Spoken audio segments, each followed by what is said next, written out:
अरे परंतु माँ तुमको समझाती है पावन बनना अच्छा ही है।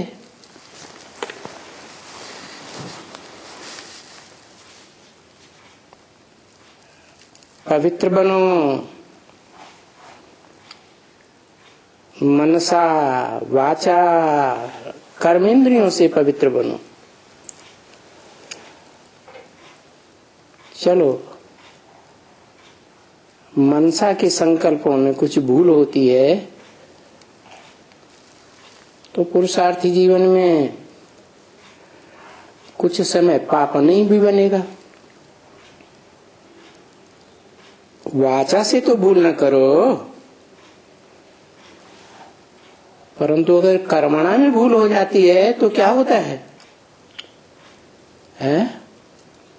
पतितपना बहुत ज्यादा आवेगा, पाप ज्यादा चढ़ेगा या कम चढ़ेगा? सबसे जास्ती पाप चढ़ जाता है। जैसे कि 5 भी मार से नीचे गिरते हैं।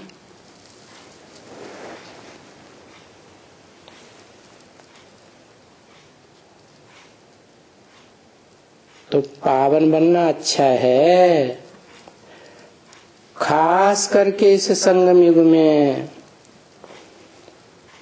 पुरुषोत्तम बनना है ना।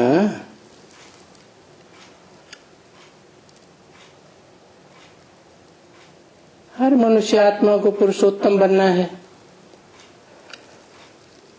हर आत्मा रूपी सितारे की अपनी अपनी दुनिया है ना। तो अपनी दुनिया में जो भी पुरुष रूप आत्माएं हैं उनमें उत्तम बनना है या नहीं बनना है? लक्ष्य क्या होना चाहिए? उत्तम बनने का लक्ष्य होना चाहिए या नीच बनने का लक्ष्य होना चाहिए?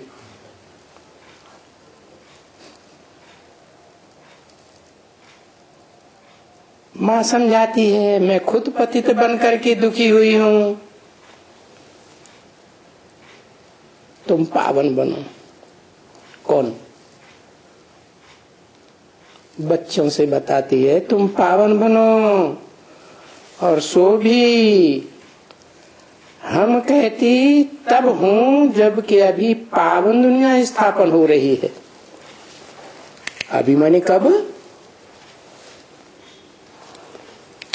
पुरुषोत्तम संगम युग में खास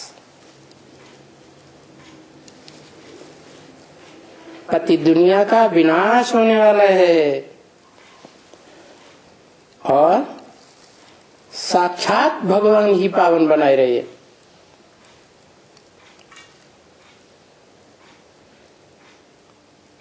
कोई ऐरा गहरा नत्थु खैरा नहीं संग के रंग से पावन बनाता है। बिल्कुल नहीं सुनती। जिनकी तकदीर में नहीं है वो बिल्कुल ऐसे कि एकदम वो जो कहा जाता है ना, हियर नो इविल।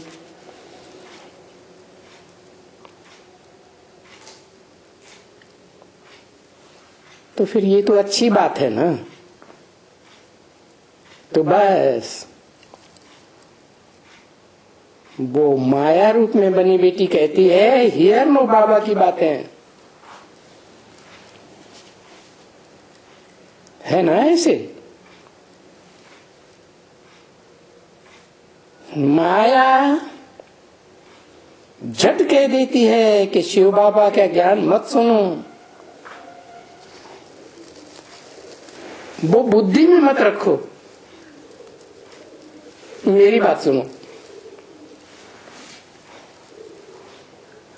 तो ऑटोमेटिकली माया ऐसी चमाट मारती है जो बुद्धि में रह ही नहीं सकते हैं।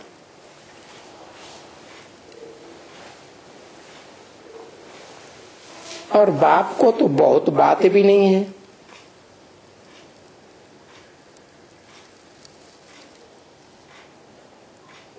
क्या है मुख्य बात? छोटी सी बात है, अपन को आत्मा समझ बाप को याद करो।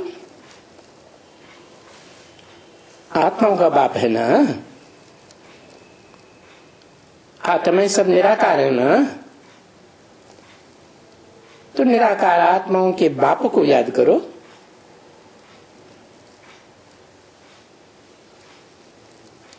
याद तो आत्माओं के बाप को करना है ना। हाँ, आत्मा सूक्ष्म है, बाप भी अति सूक्ष्म है।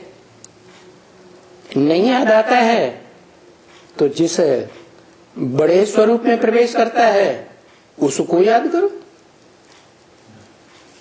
अरे बाप को याद करो।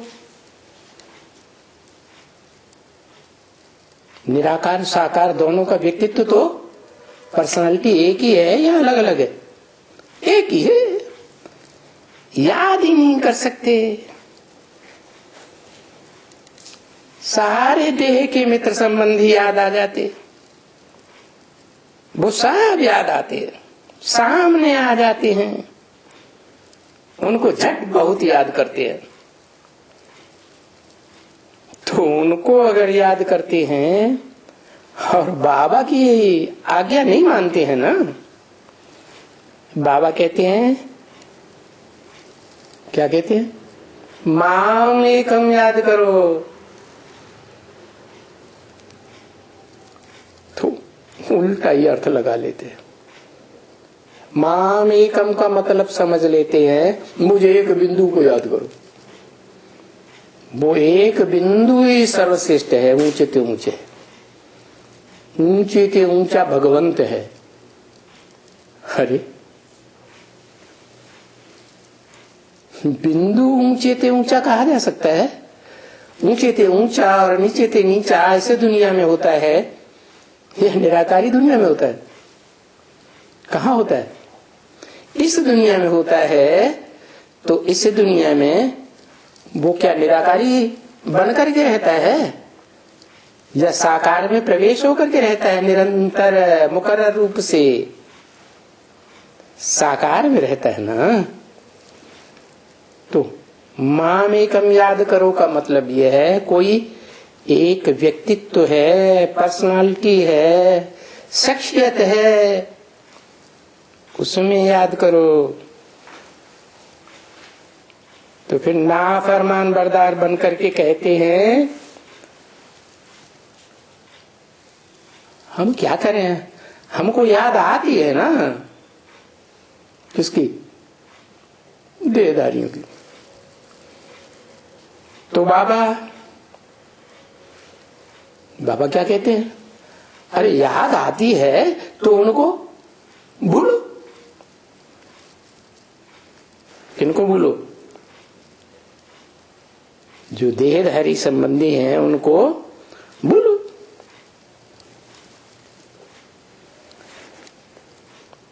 याद आती है और आती रहेगी तो क्या रिजल्ट होगा? है ऊपर चढ़ेंगे या नीचे गिरेंगे? नीचे गिर पड़ेंगे। नीचे गिर पड़ेगा मतलब कोई पाताल लोक में नहीं चले जाएंगे। क्या मतलब होगा? है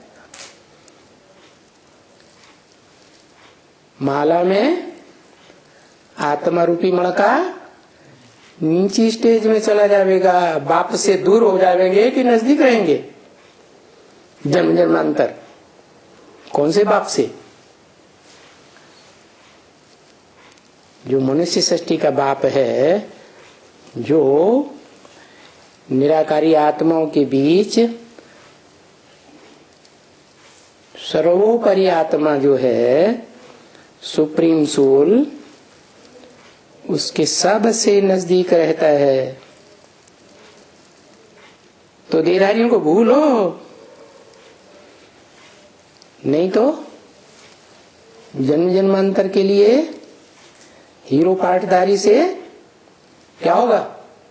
दूर हो जाएंगे, गिर पड़ेंगे।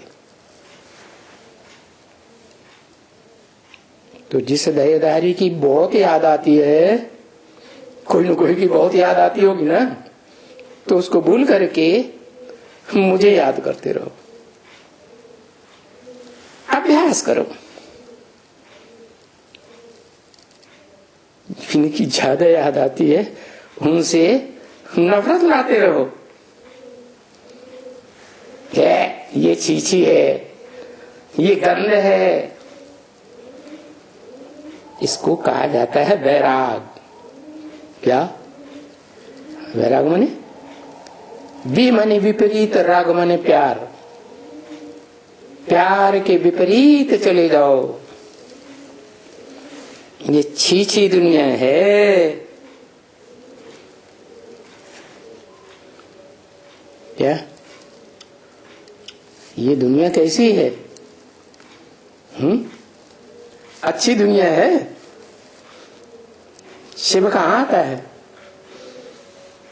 अच्छी दुनिया में आता है, श्रेष्ठ दुनिया में आता है, स्वर्ग में आता है या नरक में आता है? रो नरक में आता है। तो कैसी दुनिया है? सारी दुनिया छी दुनिया है।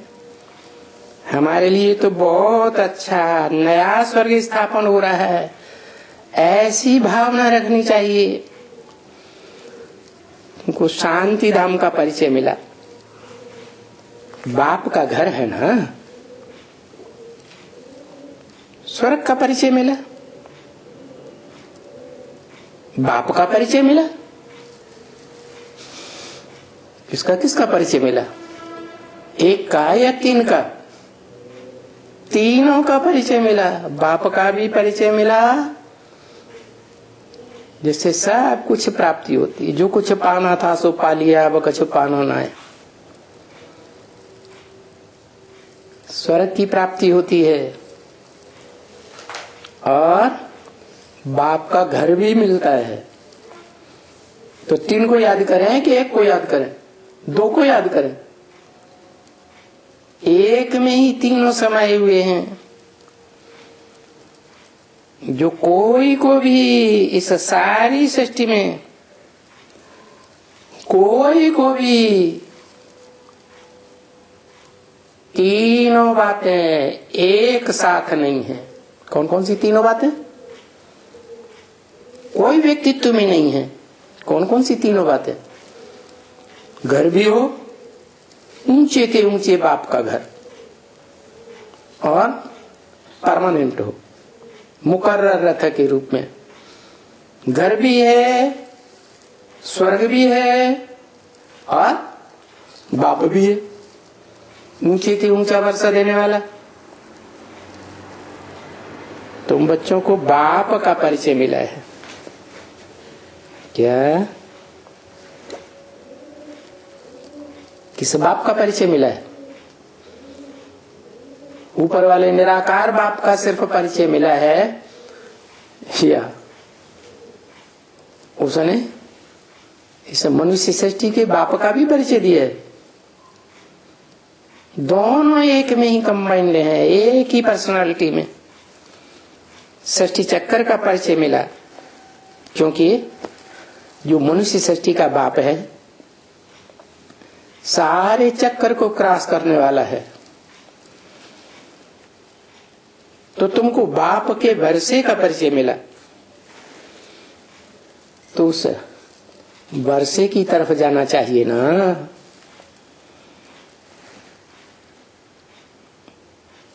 किस वर्षे की तरफ है? जो परिचय मिल गया है। क्या परिचय मिल गया?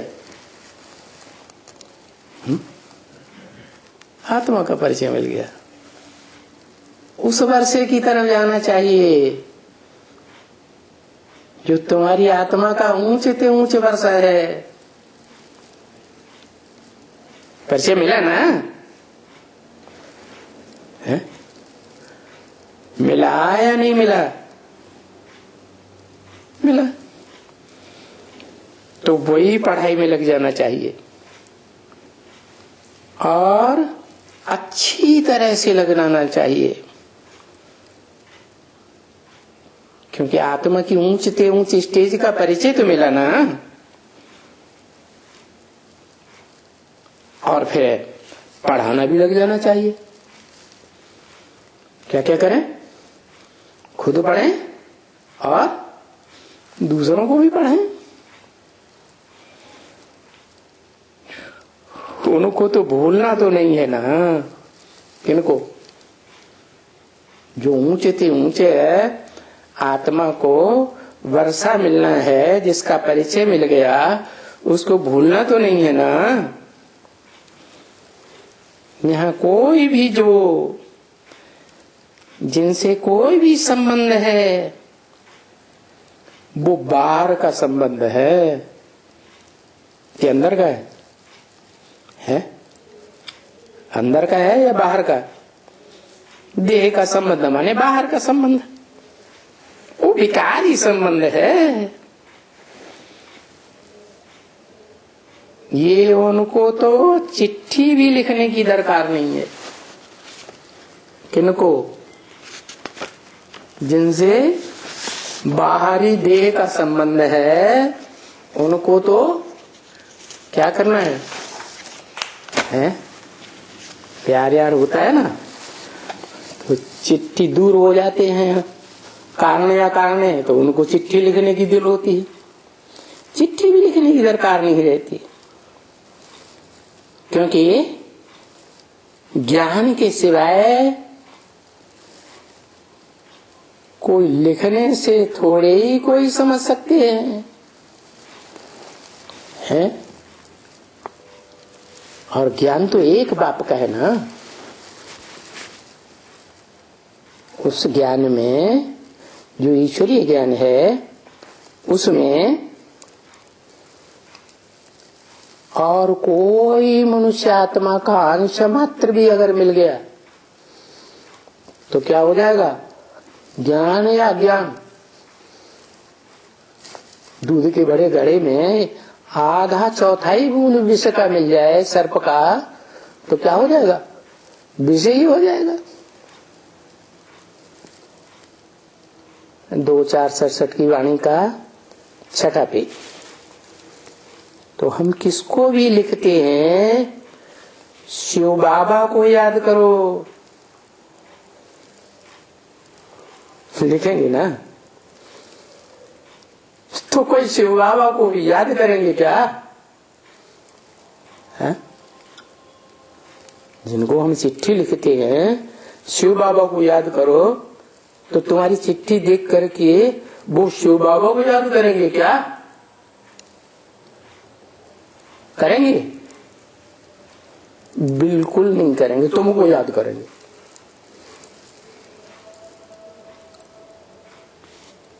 कभी नहीं लिखना ऐसी भावना में आकर।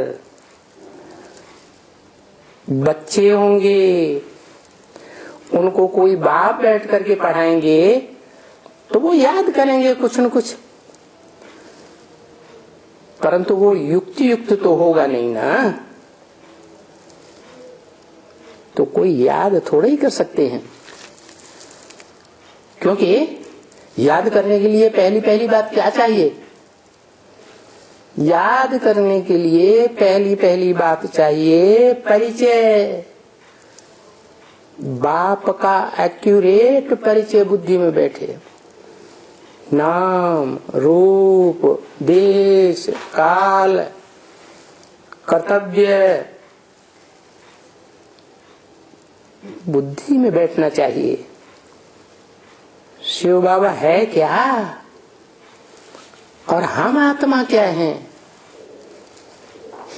कहाँ शिव बाबा और कहाँ हम? कितना जमीन आसमान का अंतर है। क्या अंतर है?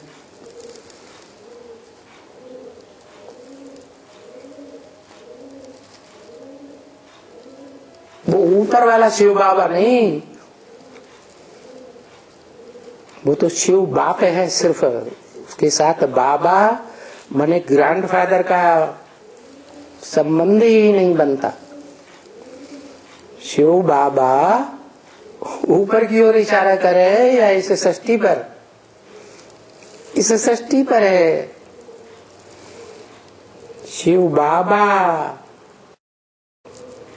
है ना।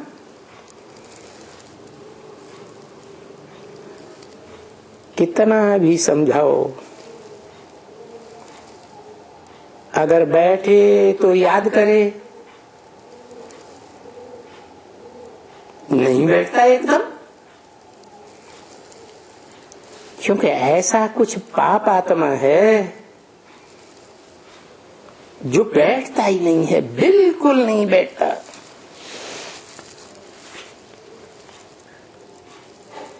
तो फिर कहेंगे उनको पद ही नहीं पाना है।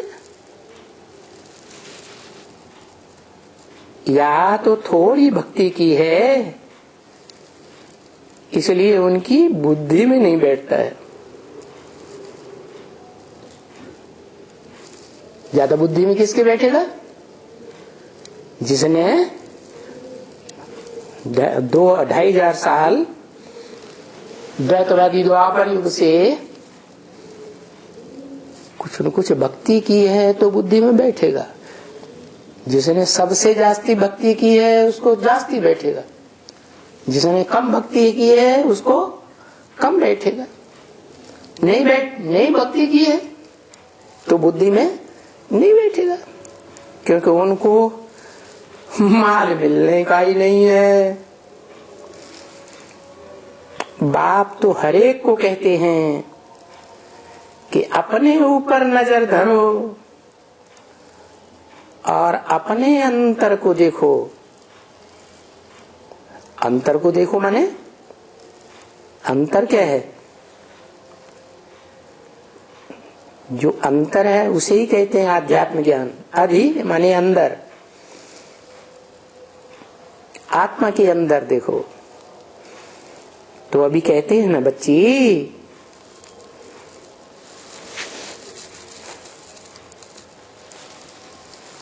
अगर भागवत में भी है लक्ष्मी के साथ वो नारद कहते हैं भगत। देखो भगत है ना, क्या भक्तों में भी शिरोमणि भगत नारद को कहा जाता है? शिरोमणि भगत है तो सबसे जास्ती भक्ति की होगी भक्तों के बीच में कि कम की होगी? है शिरोमणि है तो जरूर बड़ा भक्त हुआ, सबसे जास्ती भक्ति करने वाला हुआ। तो नाम क्या हुआ? है नारद, भक्त शिरोमणि कहते हैं ना। और यहां आते हैं ना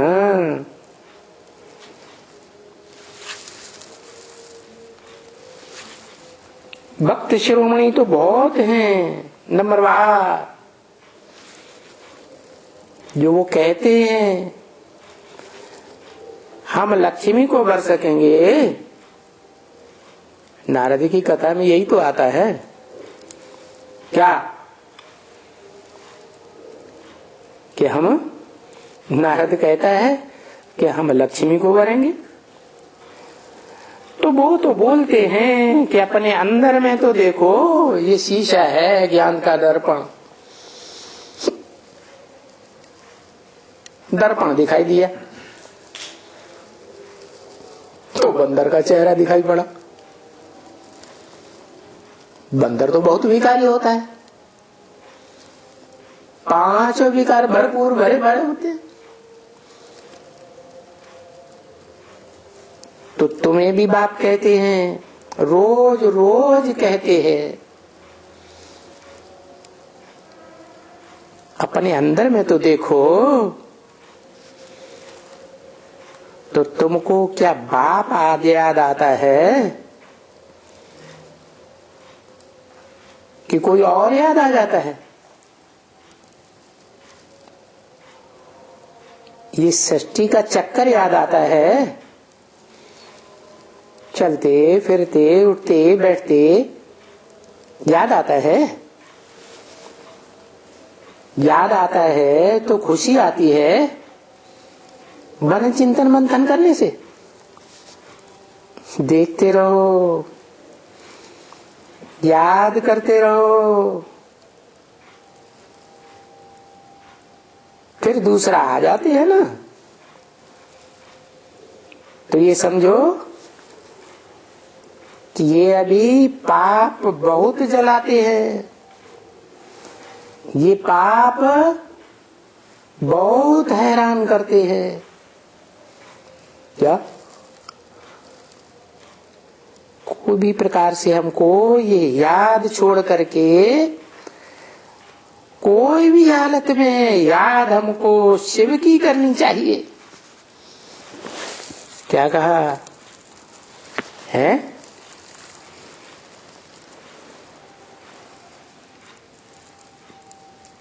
और कोई भी हमारे पास कोई से भी लव नहीं रखना होता है, बिल्कुल ही नहीं।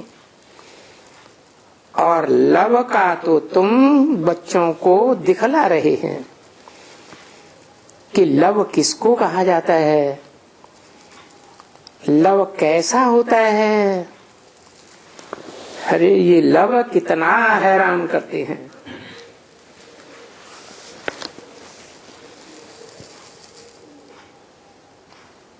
ये नाम नहीं लेता हूं,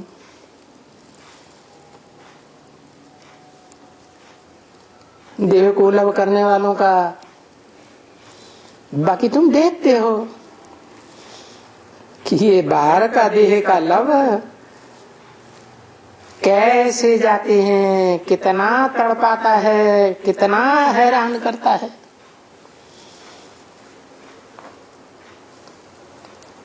तड़पना चाहिए शिव बाबा के साथ लव में रहने का।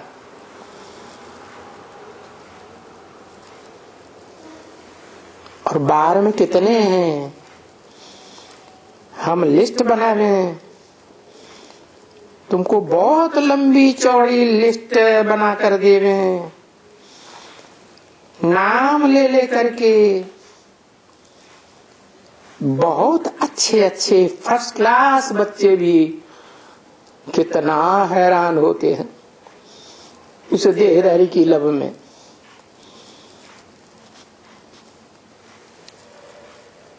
छोटे का तो माया के आगे कुछ भी नहीं है, उनको तो यूं चुटकी में मसल देती है, समझा ना। वो तो जैसे कुछ भी नहीं। मैं बड़े का बहुत अच्छे अच्छे का नाम निकाल करके दूं कि देखो उनको माया कैसे नाक से पकड़ती है। क्या नाक से ही क्यों पकड़ती है? नाक बड़ी जल्दी माया को पकड़ने में आ जाती है। क्या है? लंबी चौड़ी नाक है क्या? लंबी चौड़ी नाक किसकी होती है? चींटी की या देहाभिमानी हाथी की? हाथी की तो बहुत लंबी चौड़ी नाक होती है, तो नाक से पट से पकड़ लेती है। तो ऐसे नहीं समझना चाहिए भाई, उस हाथी को पकड़ती है। पुरुषार्थ करने वालों में हाथी रूपी महारथी होते हैं ना, तो उनकी नाक को पकड़ती होगी। अरे तो हमको भी तो पकड़ती है। फिर उसमें और हमारे में क्या फर्क? ऐसे नहीं समझना चाहिए। तो क्या फर्क है? ये फर्क न देखो तो ऐसे नहीं, छूटना चाहिए, छूटना चाहिए ना। बाबा ये जो वाणी रोज चलाते हैं, क्या क्या वाणी चलाते हैं? देह अभिमान को छोड़ो, आत्माभिमानी बनो, आत्मा की स्मृति में निरंतर रहना है। 2500 साल देवताएं कौन सी स्मृति में रहेंगे? आत्मा की स्मृति में रहेंगे ना। अरे भाई बाप के साथ अंत में प्राण निकले तो क्या होगा? है अंतमते सोगते।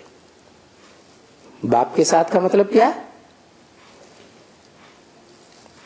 बुद्धि जो है बाप के साथ में रही पड़ी हो अंत समय में,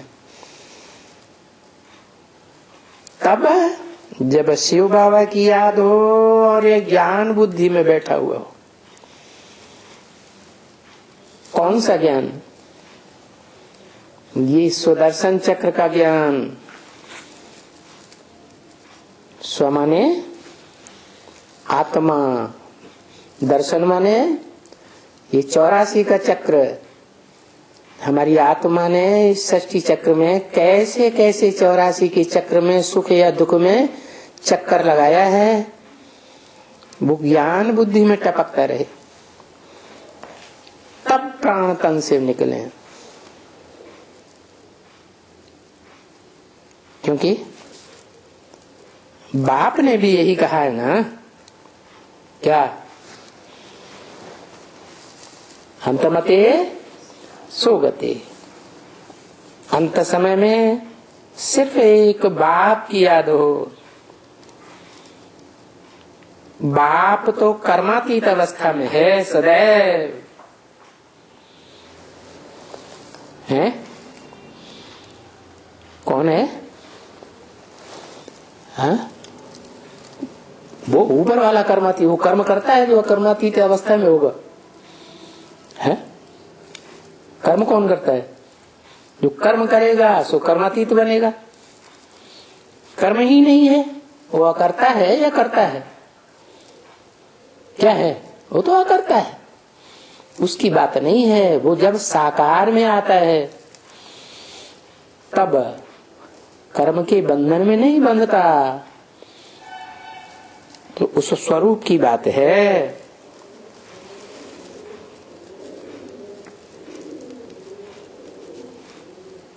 तो उनकी भेंट में अभी ये ज्ञान का चक्कर फिरता रहता है। किनकी भेंट में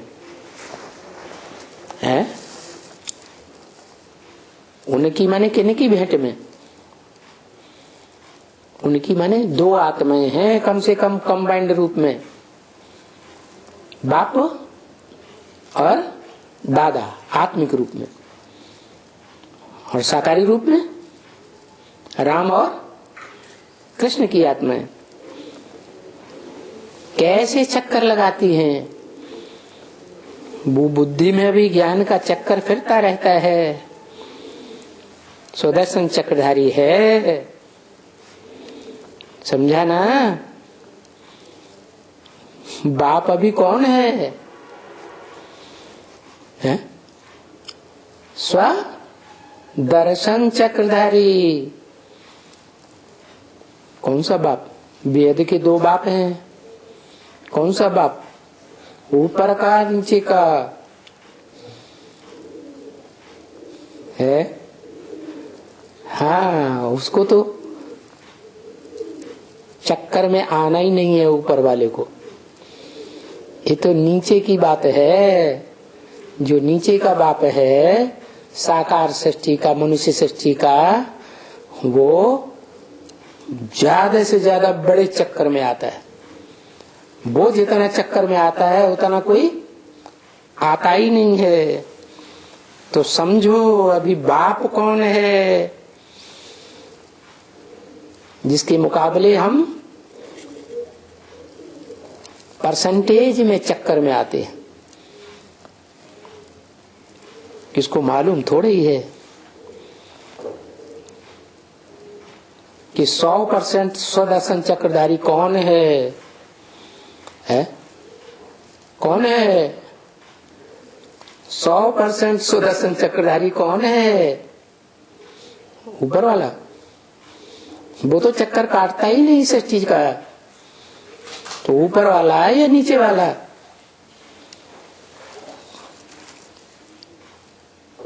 अच्छा, नंबरवार ब्राह्मण है सुदर्शन चक्रधारी, ठीक है? तो अव्वल नंबर भी कोई ब्राह्मण होगा ना, लास्ट नंबर भी कोई होगा ना, नंबरवार मीडियम नंबर वाले भी होंगे ना। तो नंबर किस आधार पर बनते? सुदर्शन चक्र चलाने के आधार पर बनते, मनन चिंतन मंथन के आधार पर बनते, पढ़ाई के आधार पर बनते, या ऐसे ही बन जाते? तो कौन सा चिंतन चलना चाहिए? ज्ञान का चिंतन चलना चाहिए या देह का चिंतन चलना चाहिए? अरे तो जो सर्वोपरि सुदर्शन चक्रधारी हीरो पार्टधारी है, उनको सिखलाया किसने?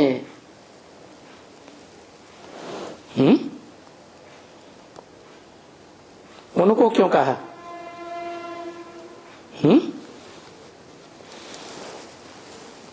उनको क्यों कहा? एक है या कम से कम दो हैं?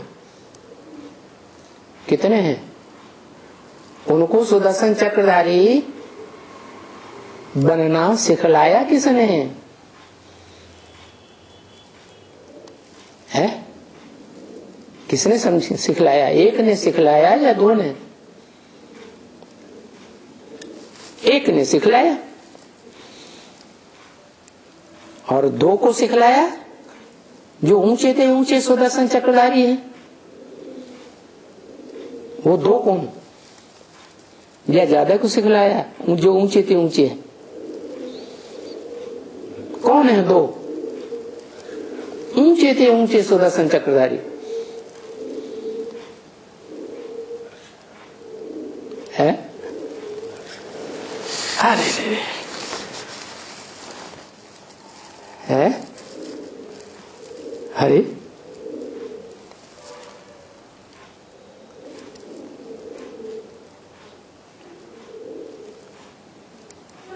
याद भी करते रहते, बाप दादा बाप दादा बाप दादा करते ही रहते, फिर भी भूल जाते। कौन है? ऊंचे थे ऊंचे सुदर्शन चक्रधारी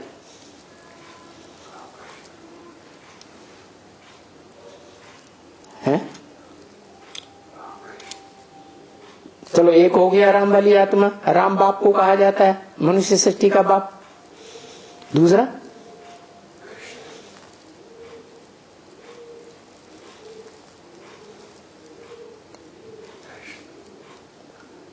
लो, अरे इतना भी बता दिया, बाप दादा करते रहते ना। निराकारी आत्माओं के बीच में बाप दादा तो जान गए। साकारी में भी कोई बाप दादा है? साकारी सृष्टि में कौन है? ना रामकृष्ण।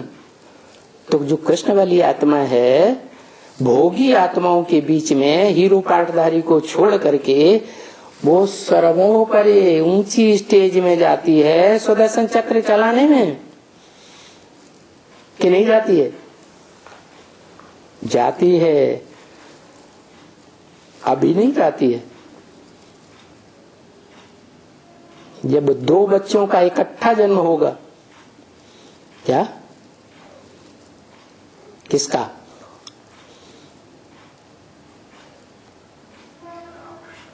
जो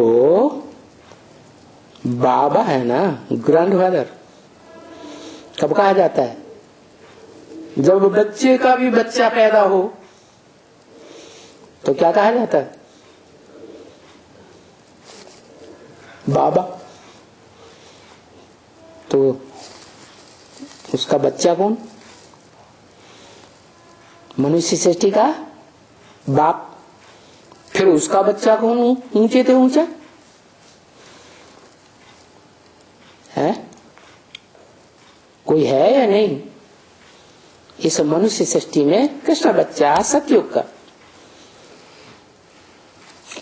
जो भी इस मनुष्य सृष्टि की आत्माएं हैं, उन मनुष्य आत्माओं के बीच में वो ऊंचा पार्ट बजाने वाला है। उनको सिखलाया किसने है? सिर्फ निराकार ज्योति बिंदु ने सिखलाया या निराकार से फिर ज्योति बिंदु साकार में आया तब सिखलाया, साकार में आया तब सिखलाया, लेकिन कृष्ण को किसने सिखलाया? निराकार से सीखा या साकार से सीखा? किससे सीखा? दो बच्चों का जन्म इकट्ठा है, बाप और बच्चे का जन्म इकट्ठा है इस सृष्टि रूपी रंगमंच पर। क्या जो चित्र में दिखाते हैं, एक बुढ़ा बाबा देह के रूप में बैठा हुआ है और उसकी गोद में कृष्ण बच्चा प्यार ले रहा है गोद का। तो बताया कोई सुदर्शन चक्रधारी होगा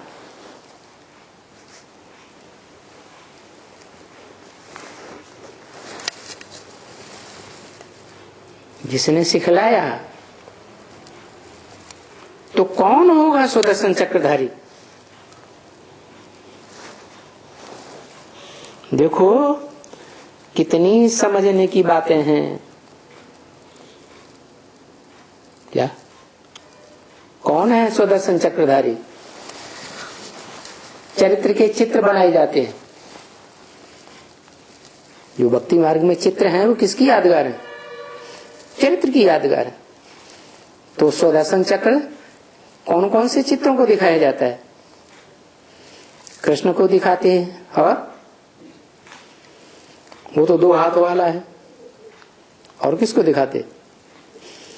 हाँ 4 हाथ हैं विष्णु को, उनको भी सुदर्शन चक्र दिखाते हैं। तो देखो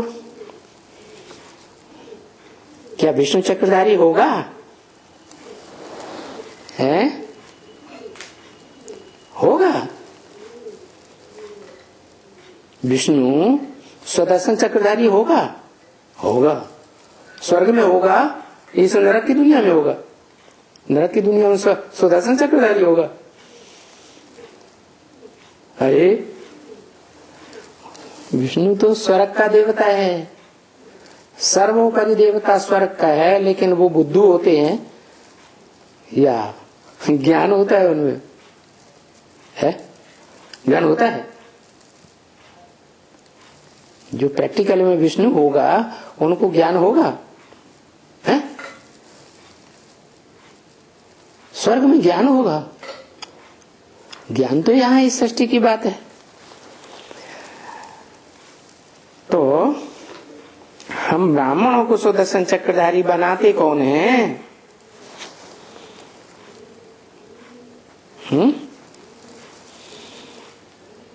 ये रचना के आदि मध्य अंत,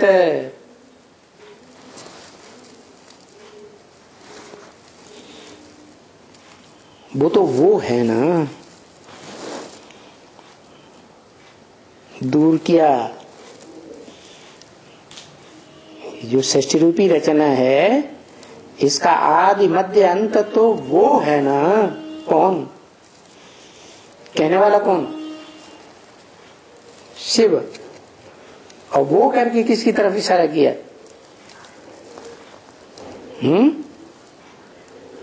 वो 1 या 2 या 4? ज्यादा?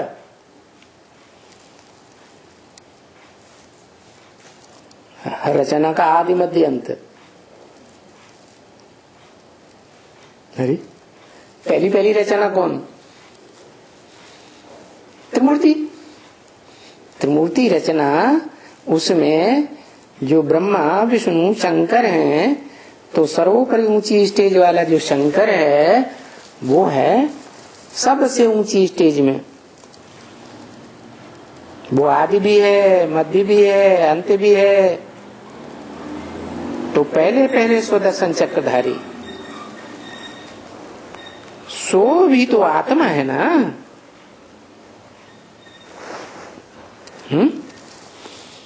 भले परमात्मा पाठधारी भी हो जाता है, लेकिन पहले तो आत्मा है या परमात्मा पार्टधारी प्रसिद्ध होता है? आत्मा। तुम्हारी आत्मा भी बनती है ना सुदर्शन चक्रधारी है। नंबरवार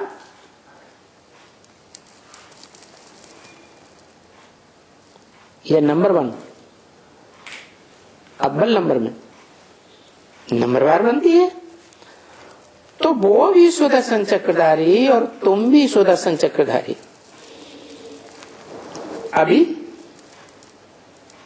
अभी बने कभी,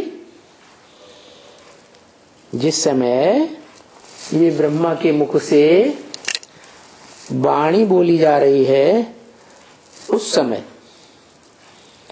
अभी ये है नहीं। कौन? वो ऊंचते ऊंच सुदर्शन चक्रधारी हीरो पार्टधारी अभी हीरो नहीं है। अभी दुनिया की नजरों में क्या है? जीरो है। ये हीरो है।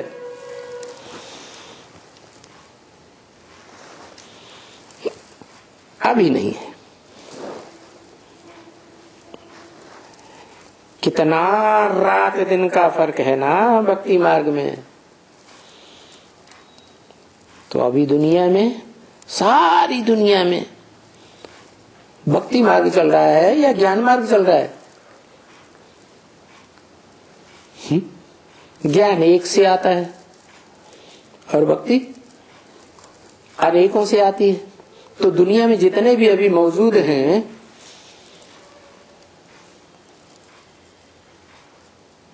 वो भक्त हैं या नहीं है? है? भक्त हैं। ज्ञानी क्यों नहीं है? एक से ज्ञान लेते हैं, एक से जानकारी लेते हैं या सुनी सुनाई बातों पर भी विश्वास कर लेते हैं, दूसरों की सुनी सुनाई बातों पर। भक्त क्या करते हैं? सुनी सुनाई बातों पर भी विश्वास कर लेते हैं, तो भक्त हुए।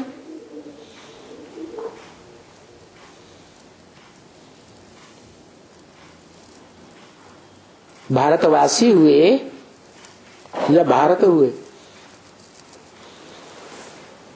क्या हुए?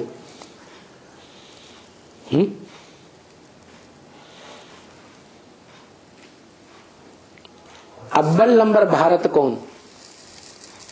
भा माने ज्ञान की रोशनी, रत माने रहने वाला।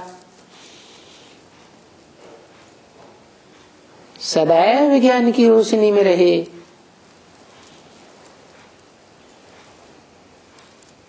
सदैव ज्ञान टपकता रहे बुद्धि में, तो कहेंगे भारत। और